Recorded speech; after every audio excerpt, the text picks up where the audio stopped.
네, 반갑습니다. 9월 26일 목요일 아침 시황입니다. 미국 증시는 약간 혼조 양상을 좀 보였죠. 다우지수는 마이너스 0.7%, S&P 500도 마이너스 0.19% 하락이 됐고요. 나스닥은 오히려 플러스 0.04 상승하면서 분위기가 조금 개선이 됐습니다.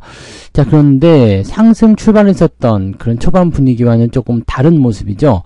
경기가 조금 침체될 수 있다. 그런 우려감이 또 나타났다고 하는데, 그런데 나스닥은 왜 올랐어요? 네, 반도체가 다 끌어올렸습니다. 반도체 쪽에서의 좋은, 소식들이 마이크론 어닝 서프라이즈가 나타났죠.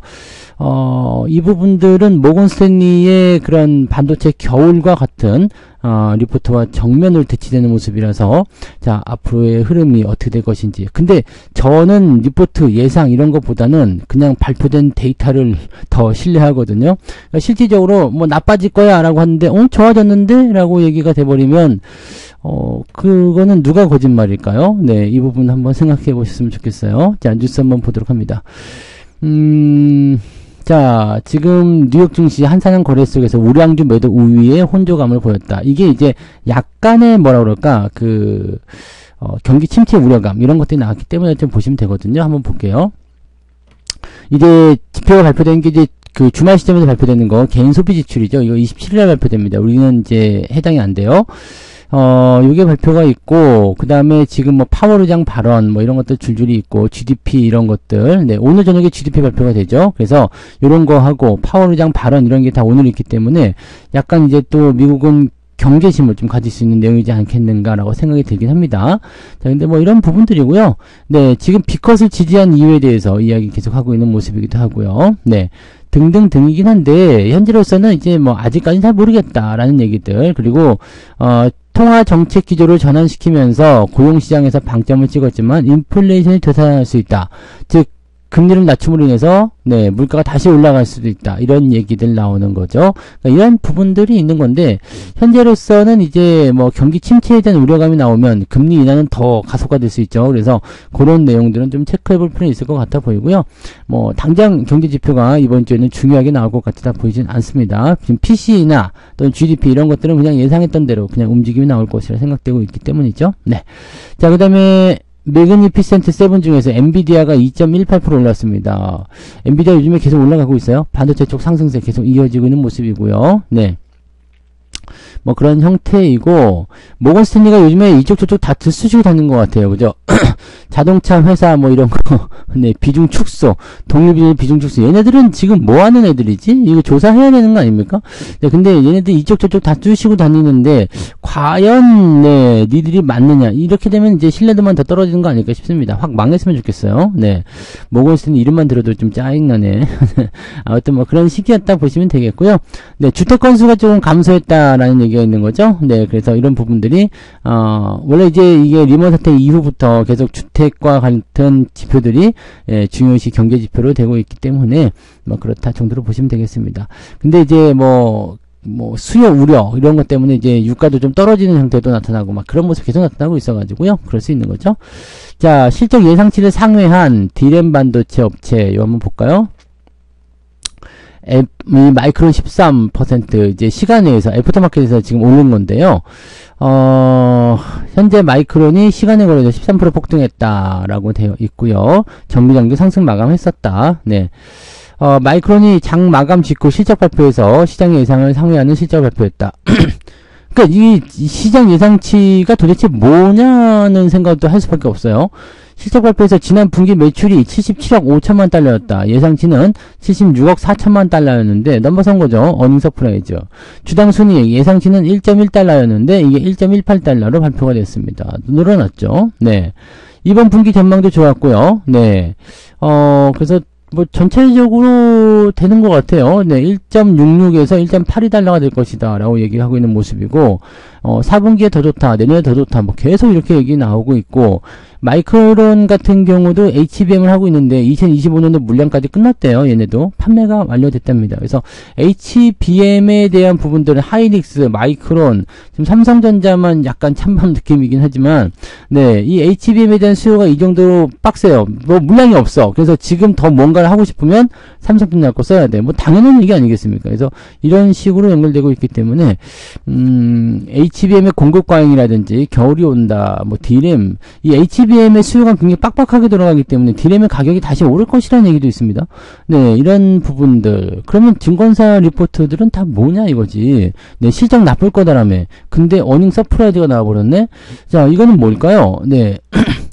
그냥 여러분들이 아무래서 한번 생각을 해보시면 좋을 것 같은데, 네, 실적 나쁘다고 나왔는데, 어닝 서프라이즈, 예상치 상회했다. 그냥 그리고 끝이에요. 그러니까 증권사의 리포트는 실질적으로 책임이 별로 없는 거죠. 실적이 나쁠 거야! 해가지고 시장 분위기를 더럽게 만들었어. 근데 시장이 좋게 나왔네? 어닝 서프라이즈야. 이런 식으로 그냥 얼굴 바꿔서 또 리포트 내면 끝이거든요. 그러니까 이런 거에 휘둘리는 사람들은 개인 투자자밖에 없죠. 네, 왜냐면 기관 투자자들은 이미 리포트 내용과 그 다음에 앞으로 향후의 방향이나 이런 것들을 다 알고서 진행하잖아요. 우리만 모르는 거지. 우리만 모르는 건데 이런 리포트에 시달릴 때는 어떻게 하라고 했어요? 객관적인 지표만 보라고 그랬잖아요. 객관적인 상황들. 그래서 진짜로 실적이 감소할 수 있겠느냐? 진짜로 이 반도체 쪽이 상황이 안 좋겠느냐? 실제로 보면은 장사 잘 되고 있다는데 뭐가 문제? 이렇게 생각하시면 되는 거거든요. 그러니까 뭐 이제 뭐 마이크론이 하나 올랐다고 해가지고 뭐 삼성전자도 실적이 오르고 뭐 어닝 서프라이즈, 뭐 하이닉스 어닝 서프라이즈 뭐 기대하기는 어려울 수도 있어요. 네. 근데 얘네들조차도 지금 리포트에서 얘기가 나오는 것이 무엇이냐면 뭐 실제적으로 판매가 되는 것이 아니라 뭐 일회성 비용 때문에 그렇다라느니 뭐 4분기부터 다시 올라온다느니 약간 이제 말 같지 않은 얘기들을 많이 섞어놨잖아요. 그리고 제목만 그럴싸하게 네 하락 에 대한 어떤 포지션으로 잡아놓은 상태인데 이렇게 보면은 네 반도체가 반등하면서 막 치고 올라가게 될 가능성이 상당히 높아지지 않겠느냐라고 판단되는 부분이 좀 되겠습니다. 네. 자, 그런 부분이 있고요. 밸류업 네 빠진 대장주 네 아니지 대장주 빠진 밸류업 네 대장주 빠진 밸류업 뚜껑 열어보니 밸류 다운이다. 아 진짜 이거 네 정책적인 부분에는 진짜 좀 짜증나는 부분 중에 하나죠. 밸류업 수혜주로 뽑히는 금융주가 무너졌다. 근데 여기에 대해서는 제가 할 말이 많아요. 네 왜냐면 제가 금융주에 대해서 분명히 경고를 해드렸어요. 금리 인하라는 부분의 이슈에 대해서는 이 금융주 섹터가 하락을 할 수밖에 없는 상황이다라고 말씀드렸잖아요. 특히 보험주, 네, 보험주 좀 많이 빠졌죠? 네, 보험주, 그다음에 은행주, 그다음에 뭐 증권주 이런 것들. 실질적으로 이런 것도 그냥 기본적인 상식이죠. 금리가 떨어지게 되면은 보험주 실적은 떨어지게 됩니다. 네, 당연하게 되는 거고요. 뭐 금리 인하에 대한 어떤 피해를 보는 것들은 금융 섹터, 증권주 제외하고요. 네, 은행이나 보험 섹터 이쪽이 나올 가능성이 굉장히 높은 거죠. 그리고 이제 밸류업 지표라는 것에 이제 지수에 뭐 KB금융은 이탈돼 버렸죠. 하나금융지주인가요? 그것도 이탈이 됐었던 모습이 있고요. 네, 그래서 이런 부분들이 좀 있었던 거고 전체적으로 이제 이 보험주들이 쭉쭉쭉 내리는데 얘네들은 밸류업 때문이다라고 보기 좀 어렵고 그냥 금리 인하에 대한 어떤 우려감일 것이다 라는 생각이 좀 있어요. 그래서 그런 내용들을 체크하시면 되겠습니다. 다만 이제 얘네들은 배당이 높기 때문에 이 중에 배당 높은 기업도 있죠. 네, 배당 높은 기업들은 이제 월말 시즌이 되면 또 다시 움직임이 달라질 수 있습니다. 대신에 충분히 조정을 받고 올라가야 되겠죠. 자, KB금융, 하나금융지주, 삼성생명 얘네들이 지금 다 제외된 애들이잖아요. 전부 다 빠지는 거지. 그러니까 지금 보면은 밸류업에 빠졌다 해가지고 주가 하락. 그 다음에 뭐 밸류업에 들어갔다 하더라도 차익 실현 이런 식으로 나와버리는 거라서 그냥 금융주 쪽에는 그냥 그지 같은 네, 상황이 벌어지게 된 거죠. 밸류업 지수는 실망스럽다. 네, 이런 의견이 대부분이고, 그냥 뭐 지수만 나온다고 될 게 아니죠. 이제 ETF라든지 여러 상품, 이런 여러 가지 부분들이 나와줘야지만이, 네, 괜찮지 않을까 생각되고요. 은행주들 같은 경우는 솔직히 얘기해서 지금 배당 매력 별로 없습니다. KB금융 같은 경우 지금 5%도 안 나올 거예요. 네. 왜냐면 주가가 올라버렸잖아요. 이 배당 같은 경우는 서서히 올라가는 부분들인데, 주가가 급등해버리게 되면 어떻게 되겠어요? 5만원에 살 때와 6만원에 살 때는 배당금이 일정할 때 수익률이 달라져요. 그러니까 5만원에 살 때는 5% 배당이었는데, 6만원에 사게 되면 어떻게 돼요? 4% 배당밖에 안 나오는 상황이 벌어질 수 있는 거죠. 그러니까, 이렇게 되면은 배당 매력이 떨어지는데, 뭔 놈의 밸류업? 이렇게 얘기가 나올 가능성이 있다는 얘기죠. 그래서 그런 부분들을 체크하시면 좋을 것 같습니다. 밸류업 같은 부분들은 조금 좀 짜증나요. 그죠? 네. 좀 뭐 정책 자원 정책이 좀 잘 나와주면 좋겠는데 이런 부분이 좀 안 나오네요. 그죠? 뭐 그런 부분이 좀 있었고, 전부 다 이제 인텔도 오늘 올랐어요. 인텔도 3%대 상승. 이것도 AI 전용 칩 가오디를 공개했다. 자, 이것도 잘 봐요. AI 칩에 대한 부분들이 계속 나온다는 얘기인데, AI 칩이 나온다는 것은 어떤 문제가 있을까요? HBM의 수요가 더 늘어난다는 쪽으로 갈 수밖에 없습니다.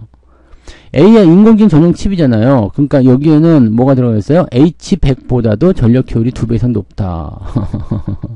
H100과 경쟁 정말. 물론 엔비디아는 H200, 그 다음에 블랙웰 이런 것도 나오기 때문에 현재 뭐 H100하고 경쟁을 하든가 말든가 이건 중요하지 않겠습니다만, 중요한 건 뭐겠어요? AI 칩이 나왔다는 얘기지. AI 칩이 나오면 뭐가 되겠습니까? 얘네들이 왜 이런 개발을 계속하고 있는 것인가? AI의 수요가 여전히 짱짱하다라는 것을 의미할 수 있고요. AI 칩이 뭘로 만들어진다고요? HBM. 네, 이렇습니다. 네, 그렇게만 생각하시면 되겠죠? 네. 뭐, 다른 거는 굳이 말이 필요가 없어요. 네. 뭐, 반도체에 대한 부분들이 이제 바닥을, 그동안 주가를 내리게 된 이유를 알겠지. 네, 이제 알게 될 거예요. 지금까지는 뭐, 말도 안 되는 이유를 떨어뜨렸는데, 이제 상황이 바뀌게 되면 갑자기 매수가 들어가면서 개인들 엿먹이는 상황이 일어날 수 있겠죠. 사람들이 사실 실망감을 통해서 반도체 종목도 많이 팔았을 거라 생각해요. 그죠? 그리고 저 위쪽에 있었던 뭐, 그런 종목들 있잖아요. 네, 그쪽으로 많이 넘어갔을 텐데, 상황이 바뀌게 되면, 제가 얼마 전에 커뮤니티에 올려드린 그림 봤죠? 네. 원래 있던 주인이 돌아오게 되면, 나가야죠. 네. 나가야 됩니다.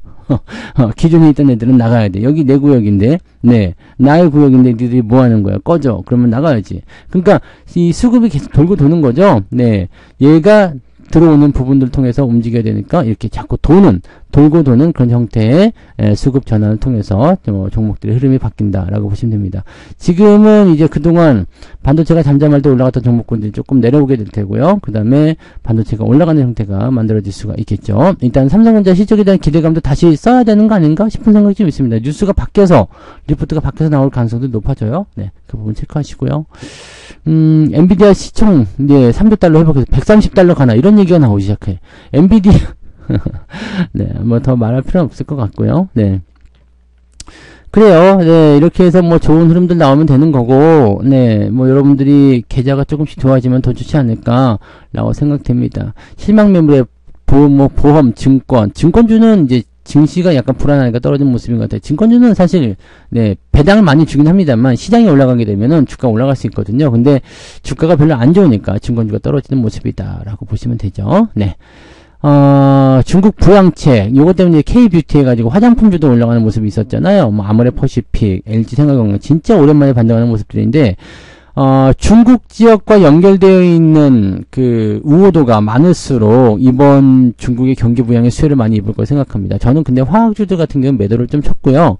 네, 어제 금호, 석유 이런 건 매도를 좀 쳤죠. 오늘 올라갈지도 모르겠지만, 네, 저는 일단 매도를 좀 했습니다. 어쨌건, 네, 중국에서는 지급 준비율을 네, 인하한다. 그 다음에 정책금리도 내리겠다. 이런 식으로 얘기를 하고 있기 때문에 지금 같은 상황이 됐을 때는 이제 이런 대규모의 이런 경기부양책, 그러면은 내수가 살아나거나 또는 수출입에 대한 부분들이 살아날 수가 있겠죠. 물론 미국이 계속 때리는 부분이 있기 때문에 그 부분은 이제 계속적으로 장기적인 부담감을 가질 수밖에 없겠습니다만 지금 현재 시점에서 나타나는 부분은 긍정적인 상황들이 훨씬 더 많다라고 생각해 주실 수 있을 것 같아요. 그래서 그 정도 판단으로 보시면 될 것 같고요.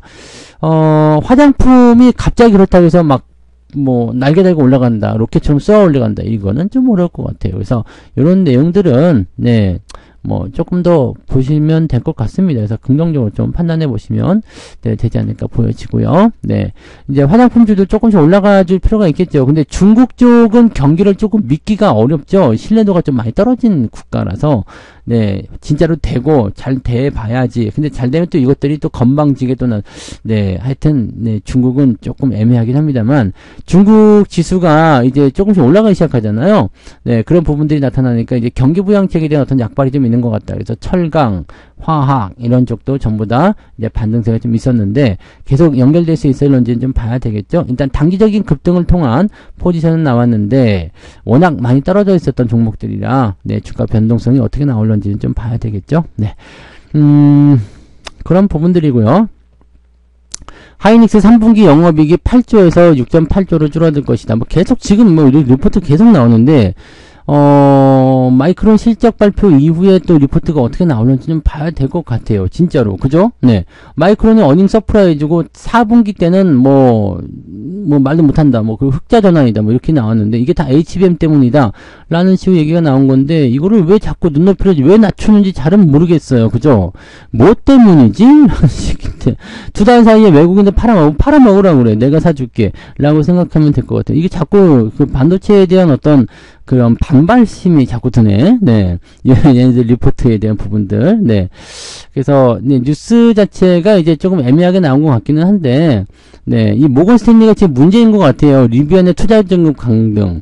모건 스탠리는 지금 왜 이러는 거예요? 왜 모든 기업들에게 전부 다 이렇게, 네. 네, 투자 등급을 낮추고 이 난리를 치는 거야. 도대체가 이해가 안 되네. 네, 이거 조사해봐야 되는 거 아닙니까? 네, 뭐 주가 하락을 위해서 뭔가를 하고 있는 거 아닌가? 얘들한테 왜 자꾸 이런 그 면허를 주는 거야? 네, 이거 주지 않았으면 좋겠네요. 그죠? 자, 아무튼 뭐 그렇고요. 네, 삼전 하이닉스가 또 올라가겠느냐? 뭐 이거는 이제 리포트가 어떻게 바뀔 것이냐에 대한 부분도 좀 보긴 해야 될 것 같아요. 그죠? 네. 국내 반도체. 지금 이거잖아요. 네. HBM 칩을 공급하는 3대 기업 중 하나다. 그래서 요런 부분들을 이제 좀 볼 필요 있을 것 같아요. 이미, 네, 내년까지 HBM 칩이 매진이 됐다. 여기서 더 얘기할 게 뭐죠? 네. 매진이 됐다는데. 그죠? 가이던스가 더 중요할 것 같아요. 가이던스도, 네, 지금 다음 분기 매출 전망을 87억 달러로 제시했다라는 거죠. 예전에 추정치가 82억 달러였는데, 이거 넘어간다. 월가 전망치도 83억 달러였는데, 넘어간다. 이번 분기도 지금 어닝 서프라이즈가 나왔지만, 다음 분기는 더 서프라이즈다. 아, 근데 여기서 도대체 뭐가 문제인지는 모르겠네요. 그죠? 네. 우리는 그냥 팩트만 보고 하자고요. 네, 저는 반도체 팔고 싶은 생각은 없거든요. 네, 그러니까 그렇게 생각하시면 되겠어요. 네, 그 정도로 우리가 판단하시고요. 오늘은 네, 이 마이크론과 관련된 부분에서의 기대감이 있기 때문에 네, 이 반도체 관련 기업들이 상승하게 되면 지수는 긍정적인 출발이 나올 수 있을 것이다 생각됩니다. 이 부분만 일단은 보고 가자고요. 네, 밸류업 지수가 떨어질 수도 있지 뭐 은행주 그리고 뭐 이런 뭐 바이오나 또는 뭐 다른 종목군이 떨어진다고 하더라도 반도체가 올라가면 지수는 많이 안 빠질 겁니다. 대신에 급등하지 못하겠죠. 이걸 노리는 건가요? 밸류업 지수나 이런 것들이 떨어지면서 다른 종목군들이 떨어질 때 반도체가 올라가면서 왜냐면 반도체가 올라가면 시총이 크기 때문에 세게 올라가야 되잖아요. 근데 시장이 세게 올라가는 건 원하지 않고 그러면 진짜 나쁜 놈들인데, 그죠? 그러면 진짜 나쁜 놈들인데. 자, 아무튼, 네, 이 외국인들에 대한 이런 리포트, 또 국내 증권사의 리포트, 이 모든 것이 지금 한통속일 것 같다 생각이 되고요. 전부 다 공격하고 있지만, 근데 좀 이상한 게, 증권사의 리포트가 나쁘게 나오는데, 금융투자는 왜 매수하는 걸까? 네, 이것도 생각해 보실 필요가 있어요. 얘네들이 지금 뭔가 확실히 알고 있는 게 있으니까 진입이 되는 거 아니겠습니까? 그죠? 네, 그런 내용들 같이 체크하시면 좋겠습니다. 자, 거기까지 오늘 이야기 하고요. 일단은 시장을 보고 시장의 분위기가 어떻게 변하고 있는지 상황을 살펴보면서 진행들을 가시면 좋겠습니다. 오늘은 모처럼 반도체 반등을 통해서 좋은 기운들 가져가시면 좋겠습니다. 여기까지 하고요. 저는 장중시황에서 다시 오겠습니다. 고맙습니다. 본 방송에서 제공되는 모든 정보는 투자 판단의 참고 자료이며 투자의 최종 책임은 본 방송을 이용하는 본인에게 있습니다.